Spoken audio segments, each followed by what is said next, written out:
எப்படி எடுக்கிறது இந்த இருக்குது பாருங்கள் க்ரியேட் நியூ லேயர் சரியா க்ரியேட் நியூ லேயர் இந்த லேயர் இதை கிளிக் பண்ணிங்கன்னா இங்கே லேயர் 10 ஒரு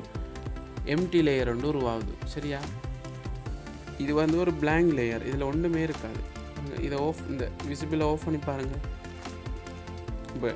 லேயர் 9 விசிபிள் ஆஃப் பண்ணால் இந்த லேயர் இருக்குது ஆனால் லேயர் 10க்கு ஒன்றுமே இருக்காது அப்போ என்ன அர்த்தம் இது ஒரு எம்டி லேயர் இப்போ இந்த எம்டி லேயரில் நான் இப்போது ப்ரஷ் டூல் எடுத்து இங்கே கலரை சேஞ்ச் பண்ணி ஒரு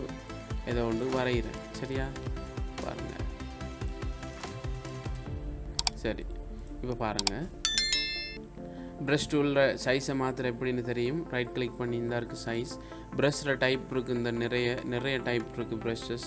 இதில் ஏதாச்சும் ஒரு டைப்பை நீங்கள் செலக்ட் பண்ணிடும் பாருங்கள்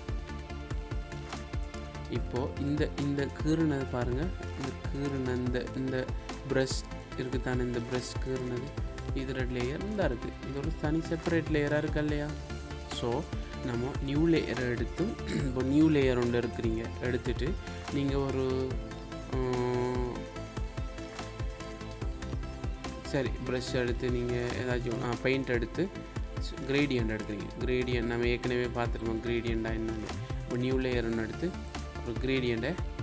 ஃபில் பண்ணுறீங்க அப்போ பாருங்கள் இந்த லேயர் நியூ லேயர் 11 ஒரு கிரேடியன்ட் லேயராக மாறிடுது இல்லையாவாமா பாருங்கள் அது ஒரு தனி லேயர் பாருங்கள் ஓகேயா இதுதான்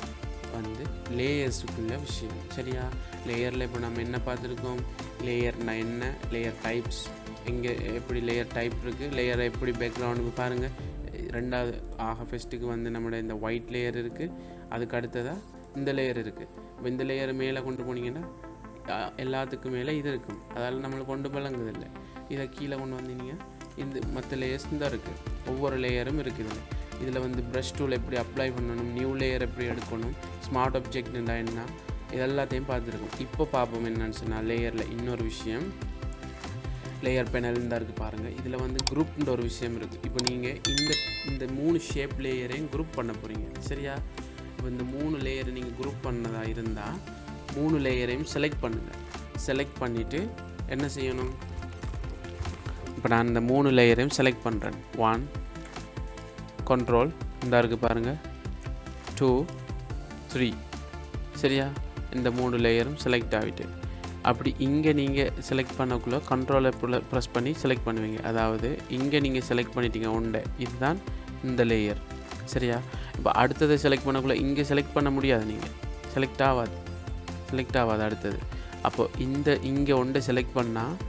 கண்ட்ரோலை ப்ரெஸ் பண்ணிக்கிட்டு அடுத்தது செலக்ட் பண்ணணும் 2 3 அப்படி இல்லையா நீங்கள் இங்கேயே செலக்ட் பண்ண போகிறீங்களா இருந்தால் 1 இது முதலாவது லேயர் இப்போ ஷிஃப்ட்டை ப்ரெஸ் பண்ணிவிட்டு இதுவும் சரியா அப்போ கண்ட்ரோலை ப்ரெஸ் பண்ணால் இங்கே வச்சே நம்ம செலக்ட் பண்ண முடியாது இங்கே லேயருக்கு வந்து தான் செலக்ட் பண்ணணும் ஆனால் ஷிஃப்ட்டை ப்ரெஸ் பண்ணிங்கன்னா இங்கே வச்சே 3 அந்தந்த லேயரில் செலக்ட் பண்ணிங்கன்னா 3 செலக்ட் ஆகும் சரியா செலக்ட் ஆகிட்டு இங்கே பாருங்கள் குரூப்னு இருக்குது குரூப் பண்ணி விட்டிங்கன்னு சொன்னால் அந்தாச்சு குரூப் பண்ணிங்கன்னு சொன்னால் குரூப் 1 அப்போது டைப் பண்ணுவோம் ஷேப்ஸ் அப்போது குரூப் பண்ணிப்பட்டு அப்போ இது ஒரு